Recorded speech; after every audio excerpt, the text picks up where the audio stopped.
നമുക്ക് പലർക്കും മറക്കാൻ പറ്റാത്തൊരു കാര്യമായിരിക്കും ഇതേപോലത്തെ ബുക്ക് അല്ലേ. നമ്മളിതിൽ ഓട്ടോഗ്രാഫ് എന്നൊക്കെ പറയും. സോ എൻ്റെ ലൈഫും ഒരുപാട് മാറ്റിമറിച്ച ഒരു ഓട്ടോഗ്രാഫാണ് ഇത്. ഇന്നും ഞാൻ സൂക്ഷിക്കുന്നുണ്ട്. വർഷങ്ങൾ പഴക്കമുണ്ട്. അത് ഇതിൻ്റെ ഈ കോലം കണ്ടാൽ തന്നെ നിങ്ങൾക്ക് ഏകദേശം മനസ്സിലാവും.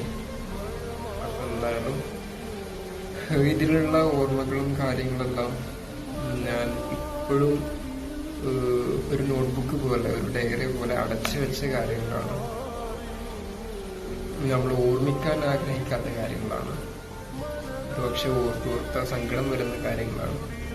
ഒരുപാട് ഫ്രണ്ട്സിൻ്റെ ഓട്ടോഗ്രാഫ്സ് ഉണ്ട്. പക്ഷെ അതിലുപരി നമുക്ക് ഏറ്റവും ഇമ്പോർട്ടൻ്റ് ആയിട്ടുള്ള ഒരു വ്യക്തിയുടെ ഓട്ടോഗ്രാഫും കൂടെ നമ്മൾ സ്വാഭാവികമായിട്ടും എല്ലാവരും വാങ്ങിക്കും.